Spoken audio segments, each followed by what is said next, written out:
Hello and welcome to the CAP Today webinar for Wednesday, August 27th. I'm Bob McGonigal, the publisher of CAP Today, and I'll be your host, and I'll moderate a question and answer session after our formal presentations today. Today's webinar is entitled Introduction of a New FDA-approved Rapid NGS Solution for Companion Diagnostics and Tumor Profiling in Oncology. As you all know, this is a very important topic and webinar. It's extremely timely, and I want you to know that this is made possible by a special educational grant from Thermo Fisher Scientific. We want to acknowledge Thermo Fisher for their support for this program and thank them because they've been of enormous help to us in order to put together such a compelling webinar as you're about to hear today. We do have three speakers.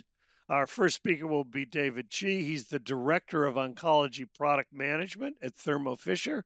That's obviously a very big job. It's a big company and they've got a lot of fingers in oncology product management. So we'll hear from David. Next, we'll have an old friend and a great expert in this field. Dr. Gary Pestano is the Chief Development Officer at Biodesics in Colorado, and we look forward to hearing from him, of course. And finally, our final speaker will be Dr. Ben Sipos.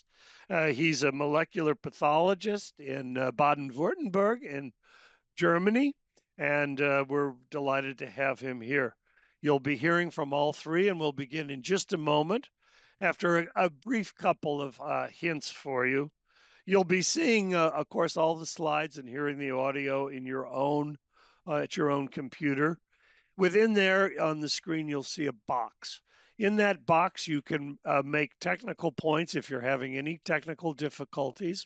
We'll get those straightened out. We have live people throughout today's webinar. But of course, in the box, you can type your comments and type your questions. We'll hold those and I'll triage them throughout today's hour. And then after the formal presentations, we'll engage in Q&A with our three panelists. I want you to know that post-review and approval, we plan to post these slides and this audio so you can review it and share it with colleagues at captodayonline.com. You can expect some email follow-up both from us and undoubtedly from Thermo Fisher, so I want to keep you apprised of that. Finally, I do want you to remember that CAP Today does not endorse any products or services that may be mentioned in today's webinar. Also, any comments of mine will be purely personal. They are not to be taken as policy of the CAP Today or certainly not the policy of the College of American Pathologists. So with that, I'm going to ask Dr. David Chi, to begin. And his talk is entitled Introducing the Ion Torrent Oncomine DX Express Test. David Chi. Thank you, Bob. Good morning, everybody. My name is David, and I'm from the Clinical Sequencing Division of Thermo Fisher Scientific. I'm grateful for this opportunity to be here with all of you and present information on the recently approved Oncomine DX Express test. So as many of you are aware, the pace of development in treatment options for cancer patients is rapid. Much of that driven by molecular biomarkers and associated targeted therapies across all types of solid tumor cancers. Non-small cell lung cancer is probably the best example where understanding the underlying genetic driver of a cancer can point patients to treatments that are targeted and effective. Moving forward, we expect this to continue, where profiling a patient's tumor for biomarkers will play an increasing role in the management of all types of cancer patients. As such, next-generation sequencing, or NGS, is an enabler for unlocking the potential of biomarker-driven treatment decisions. The key to NGS is allowing simultaneous analysis of multiple biomarkers from a single sample. Understanding the tumor's profile will ultimately help to optimize the time to diagnosis and treatment. When comparing NGS to single biomarker tests, studies clearly show that NGS improves turnaround times and cost effectiveness when compared to 3 or more single biomarker tests. Especially in a cancer type like non-small cell lung cancer, sequential testing can take up to 5 days to obtain an actionable result, depending on the biomarker in question and the sequence of testing. Also, the cost of testing can climb quickly, especially if you need 3 or more tests to find a positive result. Lastly, with single biomarker testing, there is always a risk that sample is depleted before a positive result is obtained. While the promise of NGS is clear, barriers and challenges to implement remain, especially for those in the community and hospital-based settings. First, tests using NGS can require lengthy and resource-intensive validations, becoming a barrier for even getting started. Secondly, some NGS workflows are highly manual and complex, requiring specialized labor, coordination amongst various vendors, and creating operational and staffing challenges. Third, a complex reimbursement landscape can create financial uncertainties, hindering adoption, especially those with lower sample volumes, potentially forcing out-of-pocket patient pay. Last but not least, some NGS workflows can lead to longer time to results based on the nature of the workflows, minimizing the benefits of NGS and ultimately hindering clinicians' ability to make timely and informed treatment decisions for their patients. With that background, it's my pleasure to be able to introduce to you all the Oncomine DX Express test on the Genexus DX integrated sequencer and Genexus DX purification system. In July, we received FDA approval of the Oncomine DX Express test for companion diagnostic and tumor profiling claims. The CDX claim is for identification of non-small cell lung cancer patients who may harbor an EGFR exon 20 insertion mutation and can then receive the targeted therapy Xigrophy in accordance with therapeutic product labeling. For tumor profiling claims, this enables detection of biomarkers recommended by professional guidelines, including substitutions, insertions, and deletions across 42 genes, copy number variants in 10 genes, and fusion and splice variants in 18 driver genes. This tumor profiling claim is intended to be used for any solid tumor cancer. With this test, simultaneous interrogation of important biomarkers across numerous cancer types is possible. Specifically, here's the reportable gene list for the Oncomine DX Express test. It's important to note that for many cancer types, testing of both DNA and RNA-based variants is important in understanding what the best treatment path may be. This illustrates the benefits of a tumor profiling claim where all these results can be reported and used by a qualified healthcare professional in accordance with professional guidelines in care of patients with solid tumor cancers. As part of our submission and approval with FDA, performance characteristics were established across multiple analytical and clinical studies. These include accuracy, limited detection, reproducibility, stability, and more. Additionally, ODX-ET was used in a clinical bridging study to establish reasonable assurance of safety and effectiveness in detection of EGFR exon 20 insertions in non-small cell lung cancer patients for treatment with Xigrophy. Results demonstrate that overall response rates of the positive patient population with both ODX-ET and the original clinical trial assay are aligned. Detailed results of all studies are included in user documentation.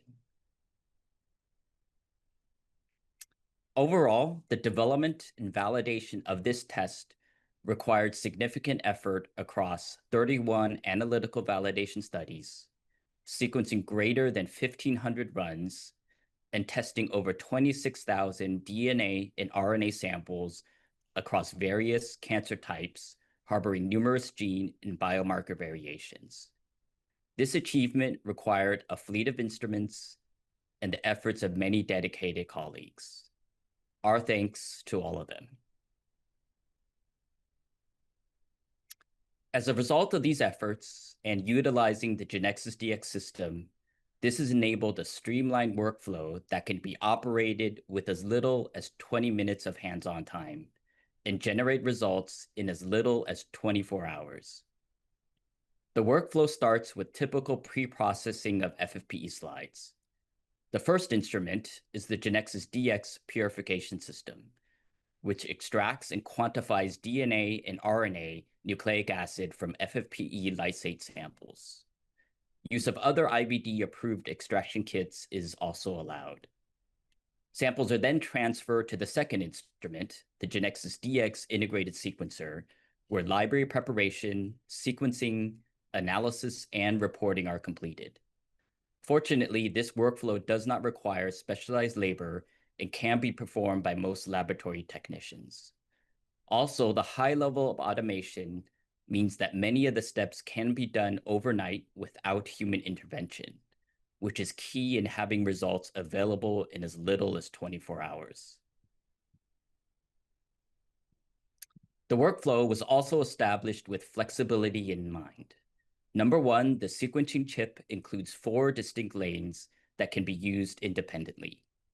Number two, reagents can be left on the instrument deck, minimizing waste of sequencing capacity.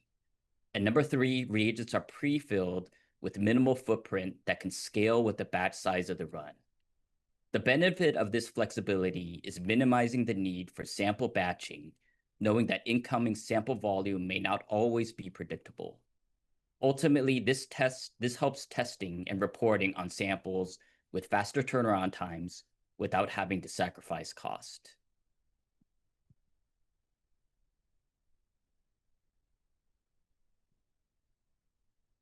Finally, the Oncomine DX Express test workflow ends with a concise and customizable report. The structure of the report is consistent with FDA's 3-tiered approach to tumor profiling next-generation sequencing tests. Level 1 is for any CDX results, which for now would be EGFR exon 20 insertions in non-small cell lung cancer. Level 2 are any tumor profiling results which have evidence of clinical significance. For example, this would include biomarkers that are associated with FDA-approved therapies and/or NCCN guidelines within a cancer type. Finally, level 3 are any tumor profiling results which have potential clinical significance.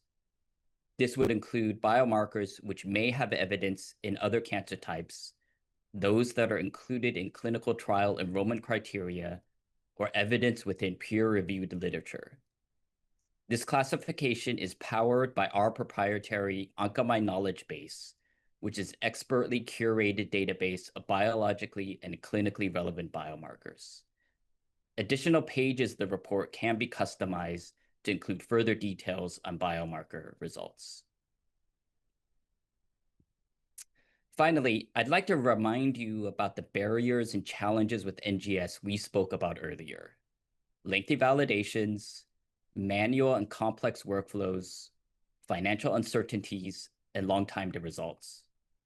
I'm happy to share that the Oncomine DX Express test addresses these barriers and unlocks NGS for a broad spectrum of laboratories. First, as a validated IVD solution, labs will only need to perform a streamlined verification, which is significantly easier versus traditional validations.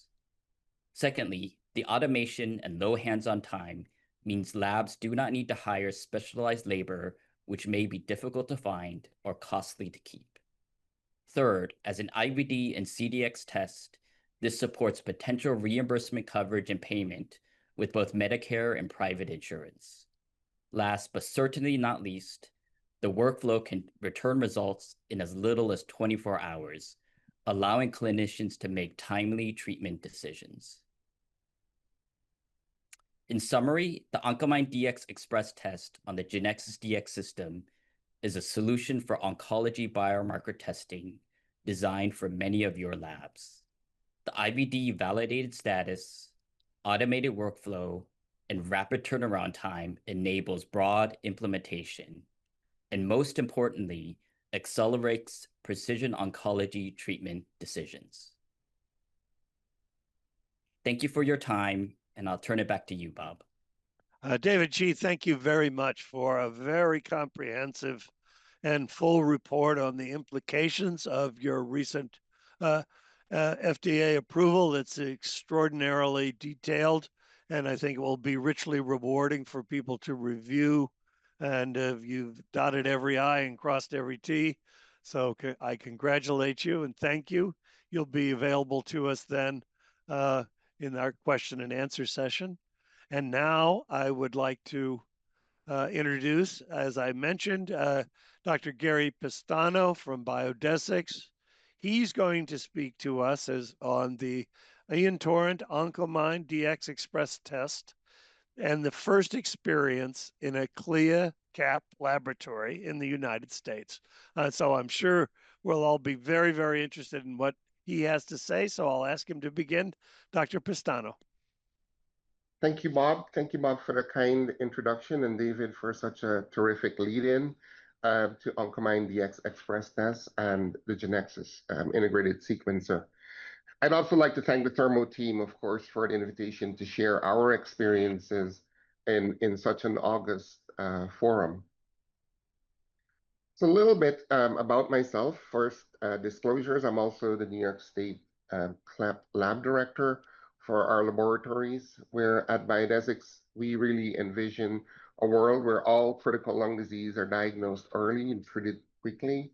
So many of the messages that David shared and that Thermo in general is focused on resonate very, very well with the Biodesics mission and vision. And actually, in point of fact, quite pleased with the first approval for EGFR exon 20 mutations in non-small cell lung cancer. So a little bit more about Biodesics and our clinical labs before we delve into data. We actually operate 2 certified high complexity laboratories. First, I'll start with introducing our laboratory here in Kansas, and many of those teammates have actually tuned in to this webinar today. This is also a CAP CLIA New York State CLEP certified laboratory that runs our nodule early cancer detection tests, and maybe can be a subject of a future webinar. But for today, I'm coming to you from our Colorado Louisville facility, where we recently moved in last year and a half. Bob, when you and I previously did some of these, we were in our Boulder laboratory, but we've established our CAP accredited CLIA CLEP certified laboratory here, which is also ISO 13485 certified. It's been our pleasure to work with the Thermo team. I think it's a 6-year or so experience to this point. And all of the studies I'll share today, and which are being prepared for publication, were conducted in the Colorado laboratory. The Oncomine DX Express test at the time, as a reminder, was investigational use only, so IUO, same for the systems. And like I said, were conducted entirely here in our Colorado lab. So our objective, and I want to call out our team lead on this project, Amanda Weaver, who really worked with the lab resources on instrument installs and qualifications, et cetera, and to get with our external partners tissue specimens for which we had reference data that we could then do comparative assessment with ODX ET, Oncomine DX Express test. We obtained 48 individual FFPE specimens, 84 variants available for evaluation in the concordance study, 3 by 10 micron curls from, like I said, a commercial biobank. We used 1 curl in extraction with 2 as backup in case of repeats. I can share ahead, not many repeats were at all necessary. All specimens were extracted in the study on the Genexus system. As David outlined, all extracted nucleic acids were evaluated then with Oncomine DX Express Test IUO on the Genexus DX integrated sequencers. We utilized two systems in this study, in part, of course, because we are preparing to make these tests and systems commercially available. That includes for clinical trial testing.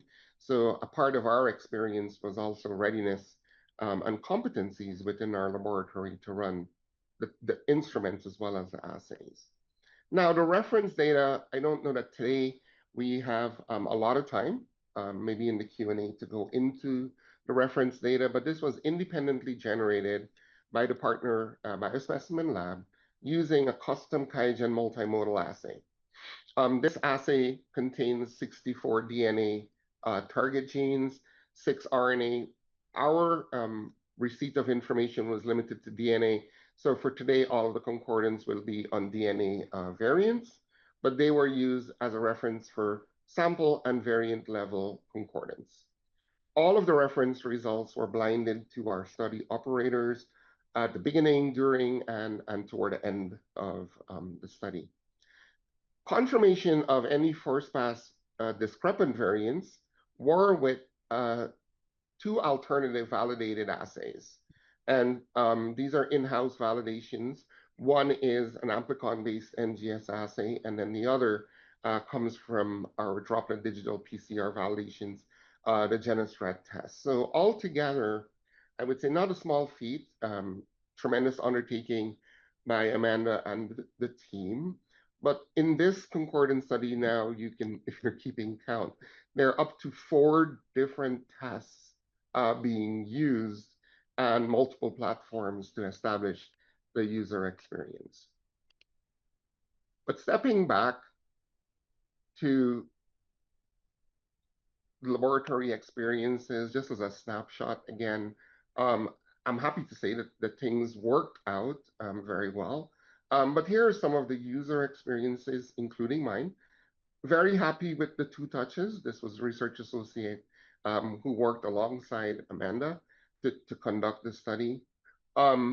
Very convenient for our operators to have the same systems integrated in extraction and testing, whether it's plasma or FFPE. Again, today we're focused on FFPE indication.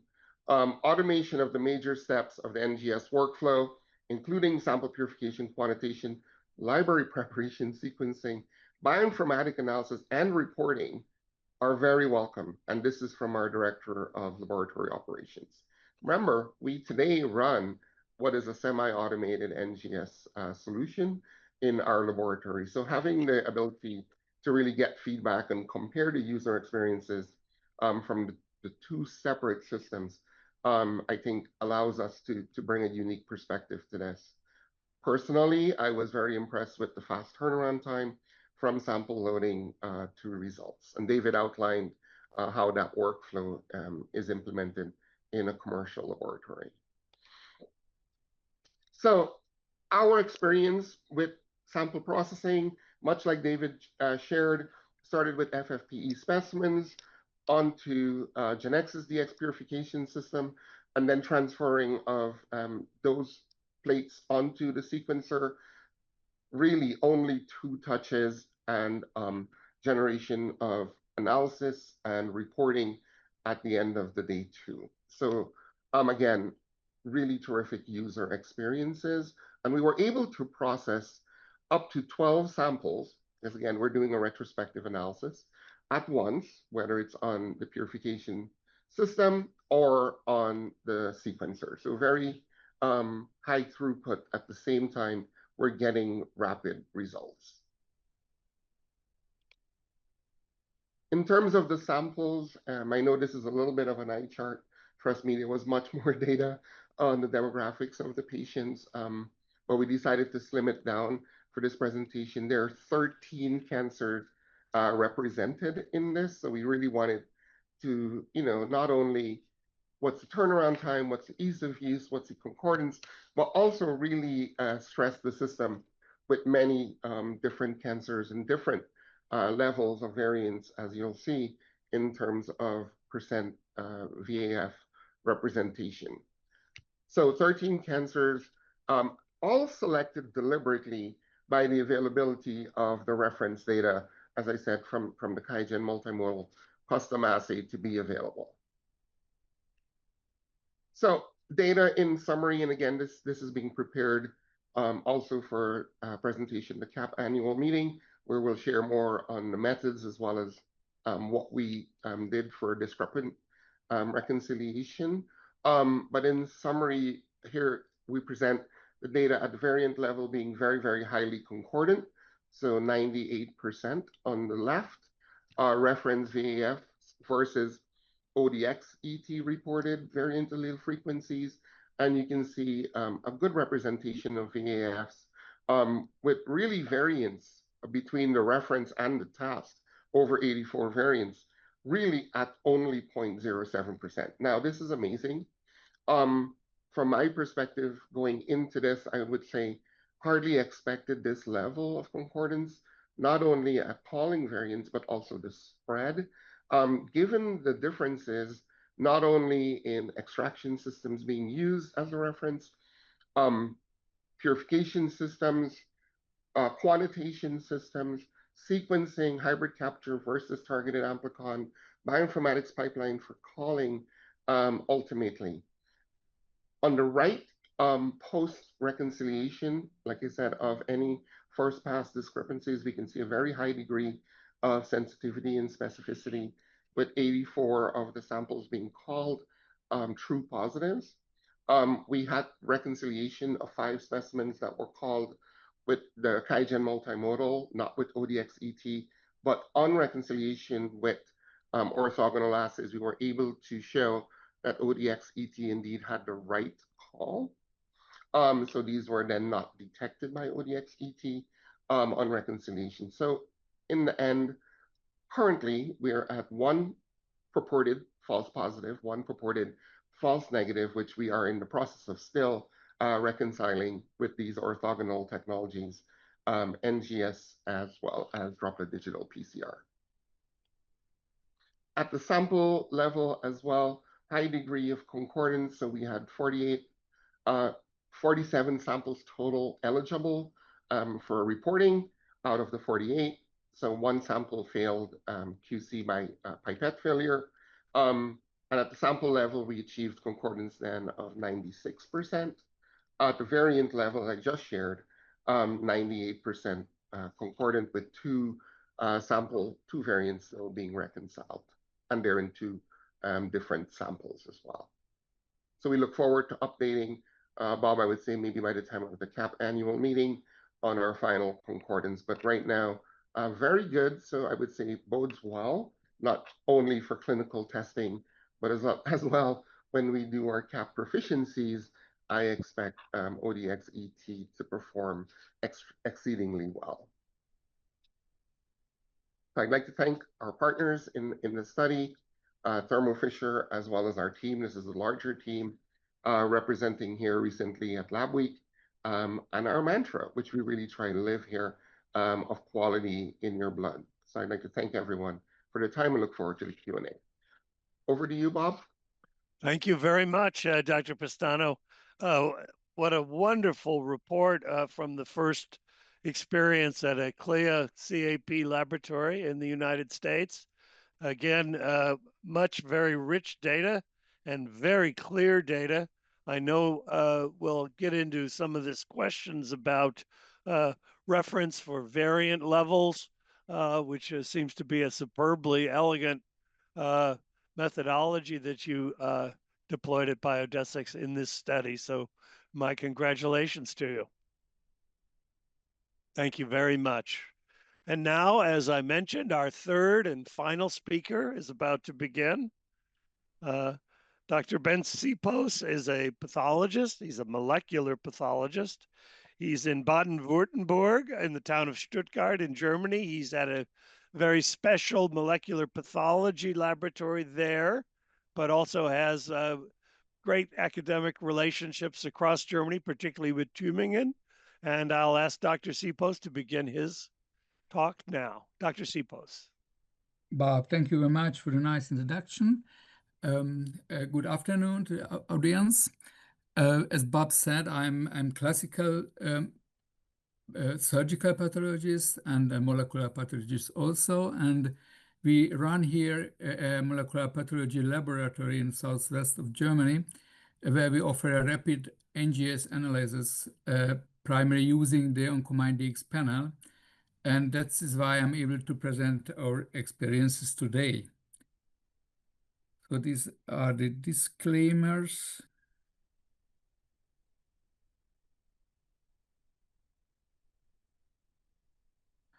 We pathologists offer a molecular characterization of malignant tumors on a daily basis. It should be done, of course, from FFP tissue and should be as fast as possible.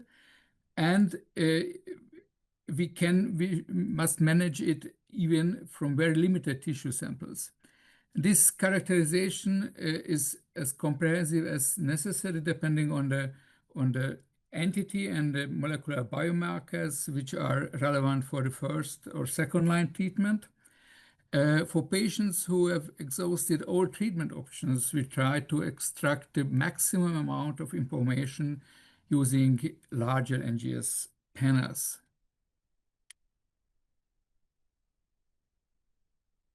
Just a moment. Please allow me to briefly introduce the methods we use to detect genetic alterations. The most simple and very known method is the PCR, which is able to detect limited number of predefined variants, which are mostly point mutations. And it's ideal for follow-up of known variants because it's highly sensitive and quite inexpensive. If you are looking for comprehensive characterization, you have to go for a targeted sequencing, which may contain from a few to even 600 genes on the panel. And this is very important, of course, for a comprehensive characterization of molecular alterations for progressive tumor diseases or for detection of resistance mutations. NGS is able to detect all kind of relevant variants, point mutations, deletions, insertions, copy number variations, and even complex features like microsatellite instability, tumor mutation burden, or homologous recombination deficiency.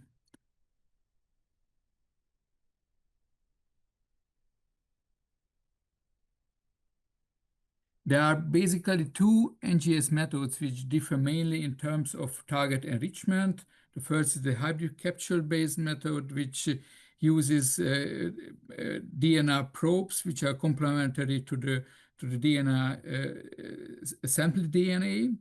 This hybridization takes a little bit longer, but it's able to catch not only the target sequence, but adjacent DNA areas from the sample DNA. The second method is amplicon-based NGS, which uses a multiplex PCR reaction, which can be then barcoded afterwards. Due to the barcoding, we are able to reduce PCR artifacts and filtering them. Both methods has advantages and disadvantages. Of course, the hybrid capture is characterized by a great flexibility. You can add new targets in an unlimited way. That's why in whole exome or whole genome sequencing will be done with hybrid capture methods, and it's better for detection of target variants, for example, for unknown fusions, and this is an open system. The limitation of the hybrid capture method is the relatively high need for input DNA, 40 to 80 nanograms, and the turnaround time of the classical hybrid capture workflows is not less than 5 days.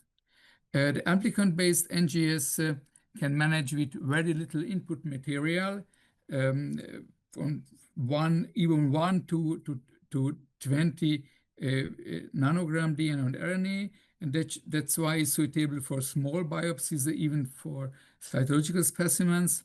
And in our hands is better for low quality samples, and the turnaround time with some techniques can be short as 2 business days.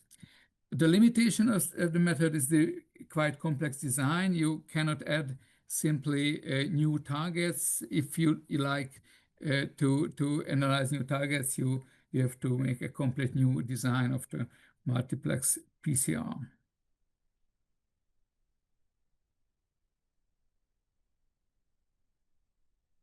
Among the amplicon-based methods, the ODX-ET offers further advantages.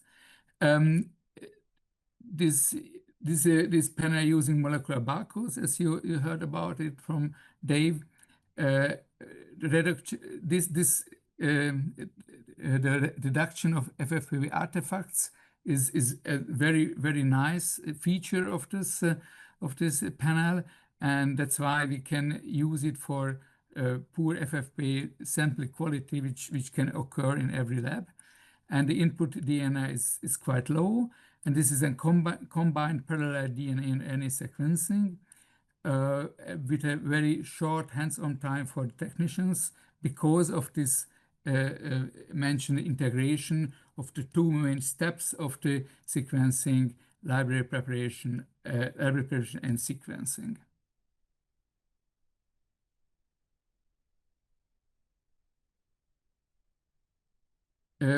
It's allow me to present 2 recent cases to demonstrate the advantages of Oncomine DX. The first case is a 70-year-old female who smoked long time ago. She presented multiple lung tumors, even lymph node metastasis, and unfortunately brain metastasis. The histology from the transbronchial biopsy showed a pulmonary adenocarcinoma, and this carcinoma had a very high PD-L1 expression. So if you are an oncologist in this dramatic situation, you may start with a chemoimmunotherapy. But if you have the options of a reliable and rapid NGS, you request this test, and this will have a significant impact on the course of the disease. In this case, we were able to detect an EML4 ALK classical fusion in a sufficient number of reads. And this NGS result was completed on the 3rd business day. And I calculated the total processing time for this presentation. It was from sending the sample to reporting 6 business days.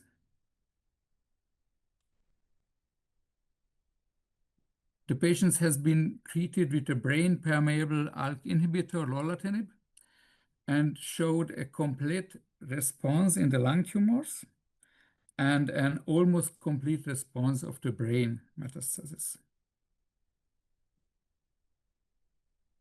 The second case is a 73-year-old man who presented lung tumors by CT either. The biopsy showed a pulmonary adenocarcinoma, and I like to show you the biopsy. You can largely see normal bronchial mucosa at the right-hand side and the bottom, and there's only a tiny area in the left-hand side which contains tumor tissue. This area is 0.3 millimeter large about, and estimated contains 60 tumor cells. I estimated the tumor cell content after microdissection about 10%. And we did the NGS sequencing using the Oncomine DX panel and detected a V600E BRAF classical mutation in a very low allele frequency in 1%. And we are very cautious if the number of reads lower than 100. That's why we need some kind of validation. And this is the strength of the parallel sequencing. We were able to detect PIK3CA driver mutation in a similar allele frequency, and TP53 mutations also in a similar allele frequency. So you can do indeed this parallel sequencing validate your results, and you can be sure that the mutation comes from the tumor, not an artifact. Our main areas of investigations are the classical entities like lung cancer, colorectal carcinoma, bile duct cancer, and of course, breast, GIST, melanomas, as in the most laboratories in the world. And we are, as Bob said, we are located in a federal state of Germany, in Baden-Württemberg. That is a home of four large renowned university hospitals with large sequencing laboratories. And we founded our laboratory in 2019 with 14 pathologists together, and have since been able to gain many new clinical partners in the region, and we are now accredited. We perform about 5,000 NGS tests in the last 4 years, using this Oncomine, mainly using this Oncomine DX tests with the Genexus integrated sequencer. And integration is a big advantage we heard about it, because and that's why we have a very short hands-on time, and so we were able to achieve turnaround times 3 days in 80% and below 5 days in 94%. And it's most importantly, we have a drop-off rate of below 1%. The question is whether this rapid sequencing is actually beneficial for the patients. And there are 2 real-world studies that do indeed show a survival benefit. On the left-hand side, the blue and red curves mark the survival of lung cancer patients who received rapid NGS analysis and targeted treatment. The green curve shows the lower overall survival of patients who did not receive targeted therapy within 35 days. On the right-hand side, you see another study. Here's the difference in survival is even greater for patients. This is the blue curve, who received a broad molecular analysis prior to the first-line therapy compared to the other patients. So if I summarize our experience, I feel that there's a quite revolution has taken place in NGS. The reliability, drop-off rates, and turnaround times are equivalent to the routine methods in the pathology like immunohistochemistry, and this allows us an optimal decision-making because the final results can be generated between the weekly tumor boards, and it's optimal for your patient care. Thank you so much for your attention.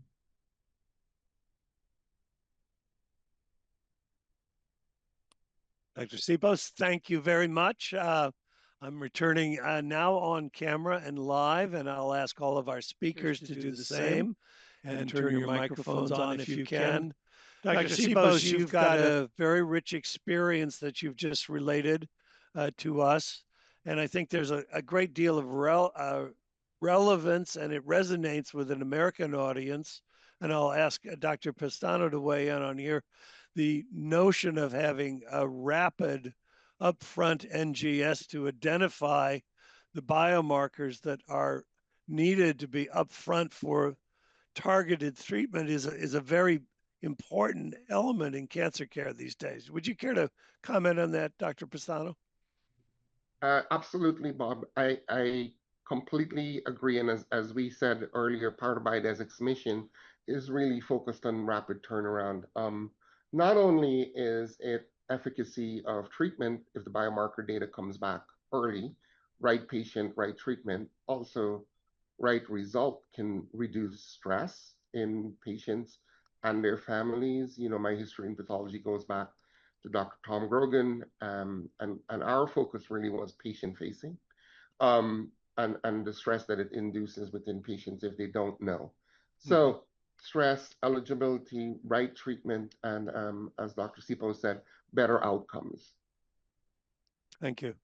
Yeah. David Chi, I've got a couple of questions for you. And I thought when you mentioned that there's no great high degree of expertise that's needed to run the ODXET, tell me about that.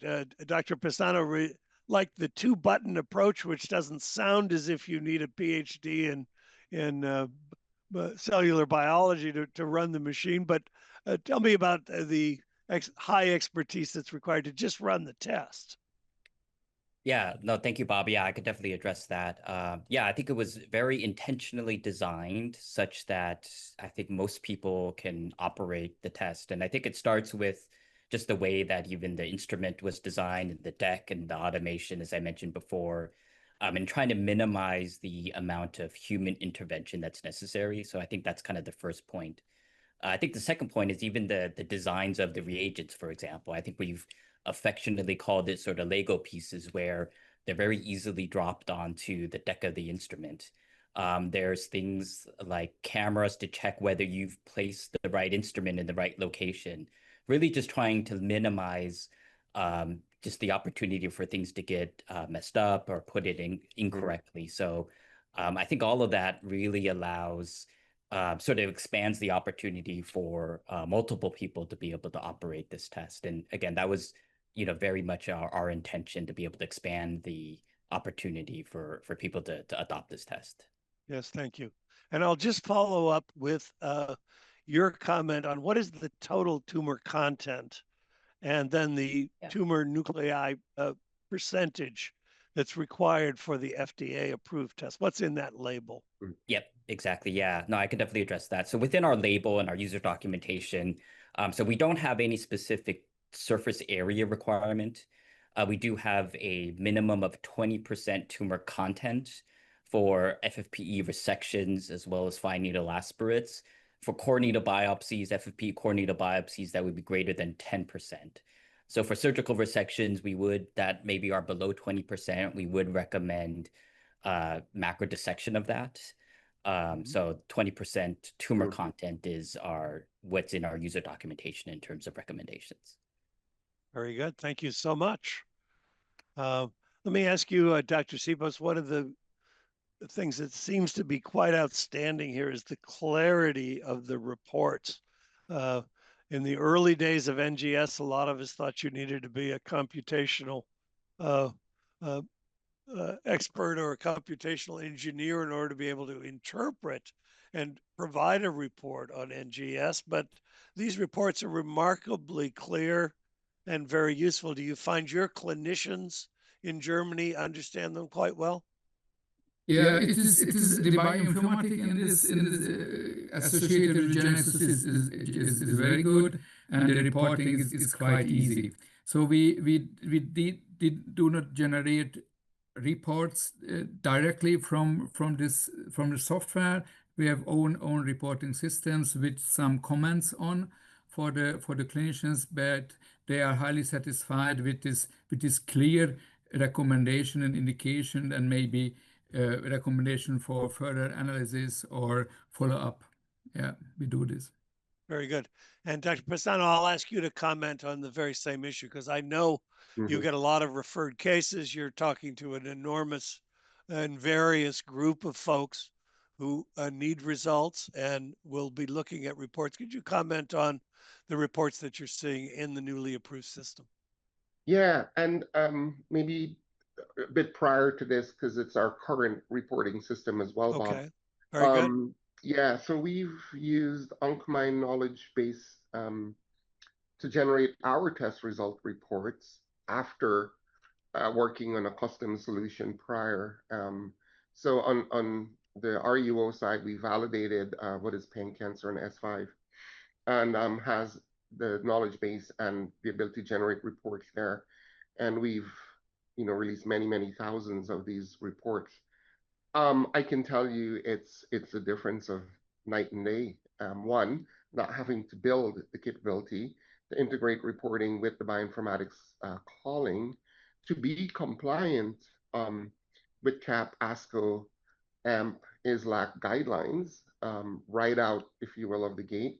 I mean, you saw how, report structure that David presented laid out what is the FDA-approved CDX, what are the tumor profiling, and then, the companion pages that were mentioned that can indicate clinical trial relevance for the tumor profiling results, et cetera, extremely valuable to our physicians.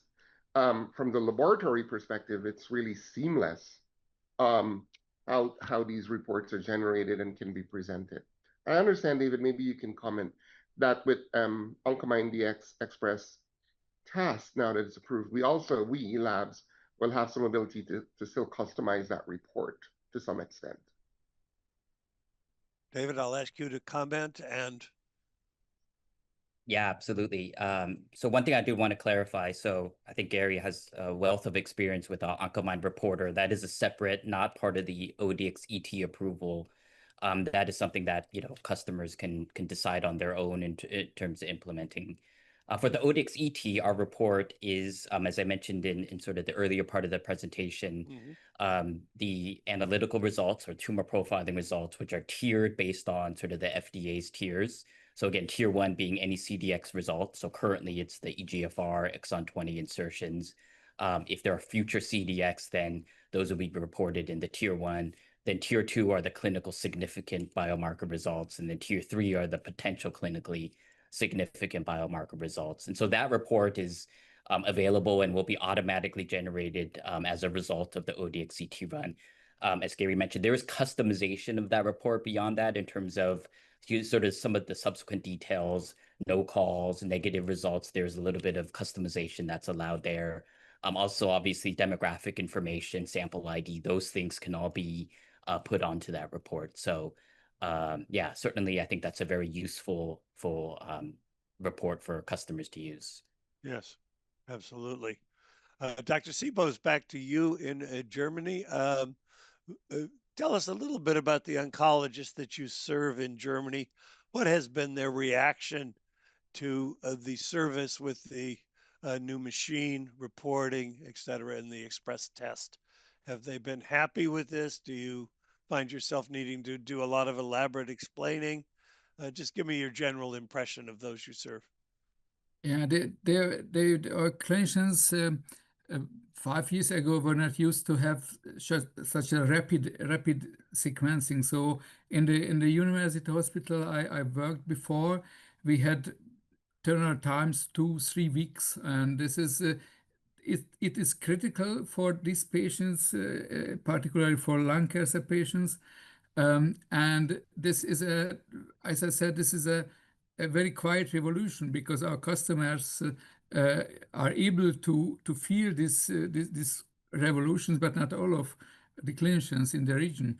So they are highly satisfied, and we are, as I said, we founded this lab 6 years ago, and then we grow from 0 to 100 in the last years, and this is the reason of that. So we don't have to ask the clinicians whether they are satisfied, and simply if they are sending the samples, they have to be satisfied, and this is the case. Very good. I'll just throw this out here generically. One of the things that we hear about frequently in the US is that we have an inadequate percentage of biomarker tests being done for the tumors that are indicated for many patients. The ASCO meeting is usually full of several reports like that. Sometimes it's one of the dominant themes of the ASCO meeting. Do you in Germany also have that difficulty of inadequate percentages of patients getting the biomarker testing that they need and that is indicated for their diagnosed condition? We have this problem as well, but maybe not in that extension as in the US. So we have many laboratories in the country, many university hospitals, more than 30 university hospitals, and many private labs. So we don't face this problem in that extent like in the US. Very good. Gary, would you like to make a comment on that? I saw you nodding as I asked the question, but I think it's a very live one in the United States, certainly. It is, and some of the things that Dr. Sipos touched on are relevant here as well. As you know, Bob, our system isn't necessarily set up as well to deal with data coming in very, very quickly. The care team triaging information. So in addition to biomarker tests, not being on site locally, which, in our case as a lab, send out. But I think with Thermo's solution, of course, ease of use, integration into systems, on-site testing will become more of a reality and increase biomarker access. But certainly today, send-out testing, which is what we participate in, offers a solution. But in any case, if biomarker is coming back too quickly, system isn't set up, patient's still at a disadvantage. So it's a complicated, multi-layered answer, I guess, Bob. Very good. Thank you. As we approach the end, I wanted to first clarify with David, is the Genexus purification system required for the extraction of nucleic acid for the actual NGS testing? Yeah, it's not required. So it's not required. Correct. Yeah, customers do have the option to utilize another IVD extraction kit. Okay. So that's up to the customer to decide. Very good. So your customers enjoy that discretion. It's thank you for clarifying that. Let me finally wind up with a generalized question that I'm sure all the audience is interested in. And I'll begin with you, Dr. Sipos. How do you see the future of genomic profiling? Should it be available in more labs? And certainly the Genexus system seems designed, as Gary just mentioned, to be placed in many, many more laboratories for easy access. Do you think that'll be a big part of the future? I think so, because Genexus is optimal for this rapid NGS for the most frequent tumor entities. And you don't need a comprehensive characterization for these entities in the first and second line situation. But the most important point is the reliability, so low drop-off rates and of course the speed of the system. And of course, in every lab, in our lab, we have also a hybrid capture-based system, because we also offer larger panels and we have other requests from a customer. So I think so. In every lab should have been established a Genexus, and in parallel you can do larger comprehensive panels with other systems. So I think so. It is somehow the future of the routine rapid testing for the most entities. Thank you. Before I ask Gary also to answer that same question, we have what I regard as almost the inevitable question these days, and they're very curious about what's going on in Germany, as you might imagine, Dr. Sipos.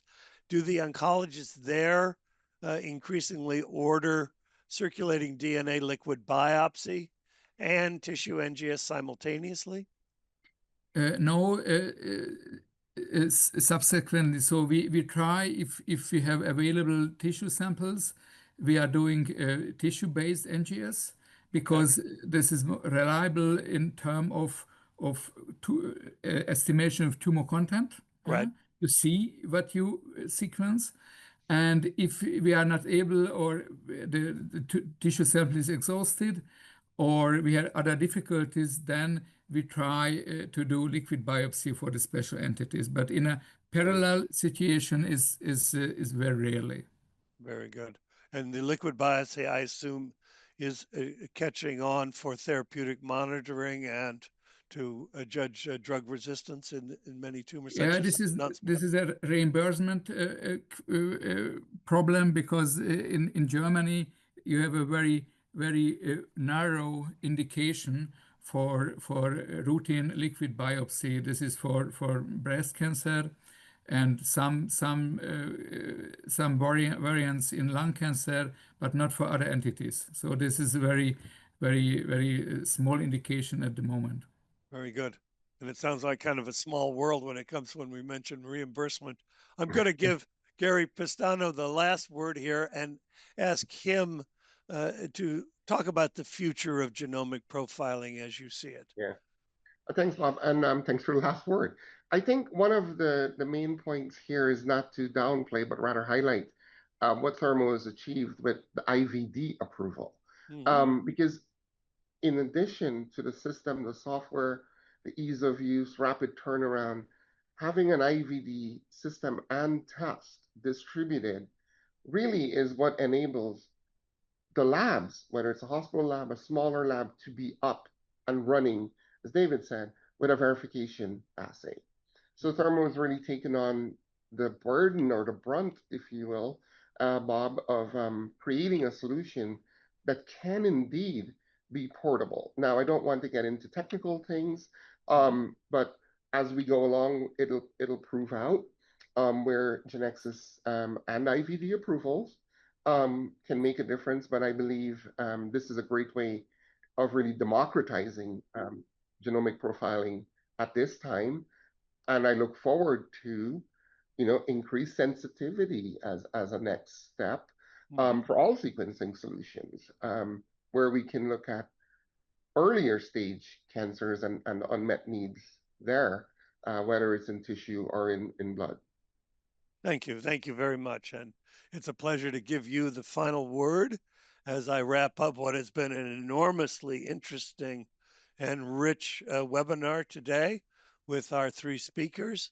I want to begin my thanks to David Chi of Thermo Fisher, to Ben Sipos of Stuttgart and the Special Molecular Pathology Laboratory, and of course to Gary Pistano of Biodesics. I need, of course, to give my very sincere thanks to Thermo Fisher for their wonderful sponsorship. I acknowledge this enormous advance, as Gary mentions, of the IVD approval, which is really very fresh. But we want to thank them for their help and support in bringing you this seminar. And as a final note, I want to thank all of you in the audience. We've had a large audience here, and I appreciate the fact that you can take time during your busy day to join us for such an interesting webinar, and one that we will have on our website once we have a chance to review. So with that, I want to thank Dr. Sipos, Dr. Pistano, David Chi, Thermo Fisher, and all of you. And with that, I'm going to bring today's webinar to a close. Thank you all.